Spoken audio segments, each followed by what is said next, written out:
যাদের বয়স 60 বছর হয়ে গিয়েছে, এই সময়টাকে গনিমত মনে করে কাজে লাগান। আল্লাহর কাছে প্রত্যেকদিন কাঁদেন, ক্ষমা চান। হে আল্লাহ, আপনি আমাকে ক্ষমা করে দেন। আপনি ক্ষমাশীল, ক্ষমা করতে পছন্দ করেন, ক্ষমা করতে ভালোবাসেন, আমায় ক্ষমা করেন। বলতে পারবেন না? হে আল্লাহ, আমাকে যে যত কষ্ট দিয়েছে, আমাকে যে যত ব্যথা দিয়েছে, আমি তাদেরকে ক্ষমা করে দিলাম। আমি তোমার উপর ছেড়ে দিলাম, তুমি তাদের বিচার করো, বাট আমি তাদেরকে ক্ষমা করে দিলাম। অতএব তুমি আমারে ক্ষমা করে দাও। বলো, হে আল্লাহ, তুমি আমাকে ক্ষমা করে দাও। আমিন। আমাদের এখানে যুবকরা আছি, বয়স্করা আছি, পর্দার আড়ালে আমাদের মা বোনেরা আছি না? আমাদের বর্তমান সময়ে দেখবেন আমাদের বিনয়ের অনেক অভাব, অনেক ঘাটতি। আমাদের আচরণ সুন্দর না, চিন্তা চেতনা সুন্দর না, মুআমালাত সুন্দর না, মুআশারাত সুন্দর না আমাদের, ঠিক কিনা? লেনদেন সুন্দর না, চলাফেরা সুন্দর না। আমরা অনেকে নামাজি মানুষ, কপাল ক্ষয় করে ফেলেছি, এরপর দেখবেন আচরণ সুন্দর না। বিশেষ করে ঘরের বউকে যদি গিয়ে জিজ্ঞেস করা হয়, ভাবি, আপা, আপনার হাজব্যান্ডের আচরণ কেমন, দেখবেন বাকিটা ইতিহাস। আমরা মনে করি পুরুষ মানি হচ্ছে চেঙ্গিস খান, জোরে কথা বলবো, ধমক দিয়ে কথা বলবো, বউকে গালাগালি করব, এতেই আমাদের পৌরুষত্ব প্রকাশ পায় না।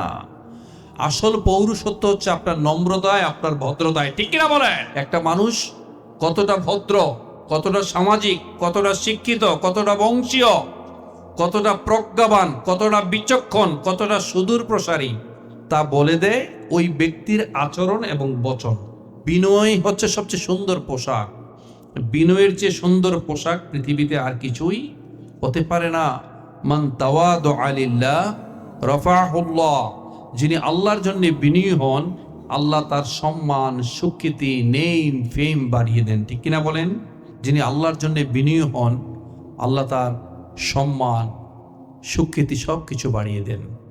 আম্মাজান আয়েশা রাদিয়াল্লাহু তাআলা আনহাকে সাহাবীরা খুব দরদ দিয়ে জিজ্ঞেস করতেন, আম্মাজান, আল্লাহ রাসূল সাল্লাল্লাহু আলাইহি সাল্লামের আচরণ কেমন ছিল? তিনি কেমন ছিলেন? কাইফা কানা খুলুকি রাসূলিল্লাহ, আল্লাহ রাসূলের আচরণ কেমন ছিল, তিনি কেমন ছিলেন? কানা খুলুকুহু আল কুরআন। আমাদের আয়েশা বলতেন তিনি ছিলেন একজন জীবন্ত কোরআন। সুবহানাল্লাহ বলবেন না? ইনদামা রাসূলুল্লাহ সাল্লাল্লাহু আলাইহি ওয়াসাল্লাম ইয়ামশি আলাল আরদ কাআন্না কুরআনান ইয়ামশি আলাল আরদ। কত সুন্দর করে তিনি বলেছেন, whenever Prophet sallallahu alaihi wasallam walks on the street as if a holy live holy Quran, as if a live holy Quran walking on the street. আম্মাজান আয়েশা বলেছেন তিনি যখন রাস্তা দিয়ে হেঁটে যেতেন মনে হতো একটা জীবন্ত কোরআন হেঁটে যাচ্ছে। সেই নবীর কোনো গুনাহ আছে? এই গুনাহ আছে বলাটাই তো ভুল। তিনার আগে পরে কোনো গুনাহ নাই, তিনি হচ্ছেন মাসুম, ঠিক কিনা বলেন?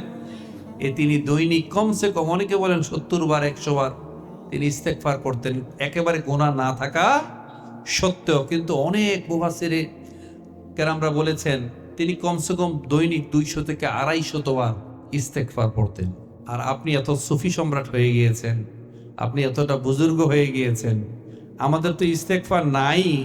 আমি যে ভুল করেছি এইটাই ভুলে গেছি, আমার যে ভুল হতে পারে, মানে আমার যে দোষ হতে পারে, এইটাই আমরা মনে রাখি না। শুধু অন্যকে জ্ঞান দিই, অন্যকে নিয়ে সমালোচনা করি।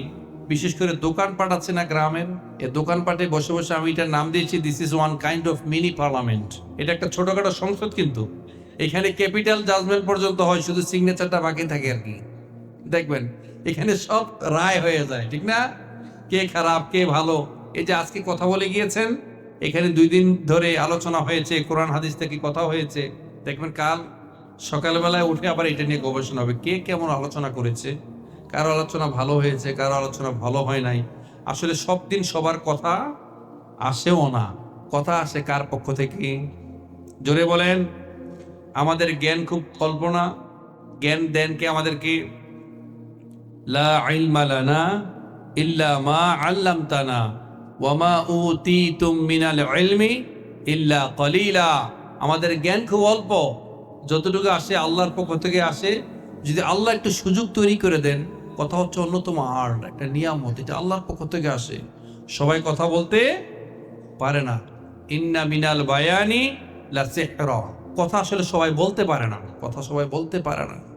ইন্না মিনাল বায়ানি লা সিহরান, কথা বেশি সবাই বলতে পারে না। আমাদের সবকিছু আছে কিন্তু আমাদের নম্রতা নাই, ভদ্রতা নাই, আমরা বিনয়ী নই। বাবাজিরা, যাদের বয়স 60 বছর হয়েছে, কার কার একটু দুই হাত ধরে আল্লাহকে দেখা। 60 হয়েছে কার বয়স? 60। মাশাআল্লাহ, অনেকের 60 হয়েছে। নবী মুহাম্মদ সাল্লাল্লাহু আলাইহি সাল্লাম বলেছেন, যাদের বয়স আব্বাজান 60 হয়েছে, 60-এর বেশি হয়েছে, আল্লাহ রাসূল সাল্লাল্লাহু আলাইহি সাল্লাম বলেছেন, এই যে 60 বছরের পরে আপনি বেঁচে আছেন, এইটারে গনিমত মনে করেন। 60 বছরের পরে যে আপনি এখনো বেঁচে আছেন, ইউ আর স্টিল অ্যালাইভ, এটাকে গনিমত মনে করে সময়টাকে কাজে লাগান। আপনার এখনো সময় আছে, আপনি এখনো চাইলে আল্লাহর কাছ থেকে ক্ষমা নিতে পারবেন, এখনো ক্ষমা চাইতে পারবেন। গফিরি যামবি ওয়া ক্বাবিলি তাওব, Allah is waiting for us 24/7 to forgive us. Allah বসে আছেন আমাদেরকে ক্ষমা করে দেওয়ার জন্য, কিন্তু আমরা ক্ষমা নিতে পারি না। যাদের বয়স 60 বছর হয়ে গিয়েছে, এই সময়টাকে গনিমত মনে করে কাজে লাগান। আল্লাহর কাছে প্রত্যেকদিন কাঁদেন, ক্ষমা চান। হে আল্লাহ, আপনি আমাকে ক্ষমা করে দেন। আপনি ক্ষমাশীল, ক্ষমা করতে পছন্দ করেন, ক্ষমা করতে ভালোবাসেন, আমায় ক্ষমা করেন। বলতে পারবেন না? আল্লাহর কাছে সারেন্ডার হতে পারবেন না? ক্ষমার মতো ক্ষমা চাইতে পারবেন না?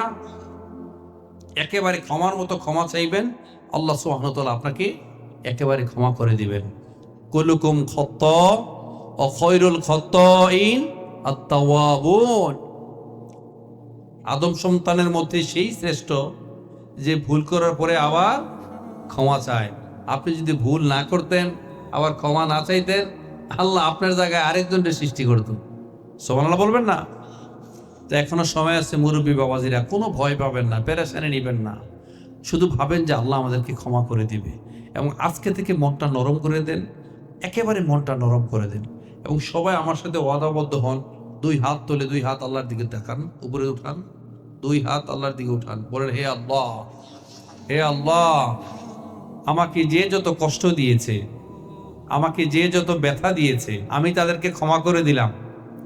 আমি তোমার উপর ছেড়ে দিলাম, তুমি তাদের বিচার করো, বাট আমি তাদেরকে ক্ষমা করে দিলাম। অতএব তুমি আমারে ক্ষমা করে দাও। বলো, হে আল্লাহ, তুমি আমাকে ক্ষমা করে দাও। আমিন। সত্য করে বলবেন, মনটা একটু নরম হয়েছে না? একটু নরম হয়েছে কিনা? কারণ this is the main strategy.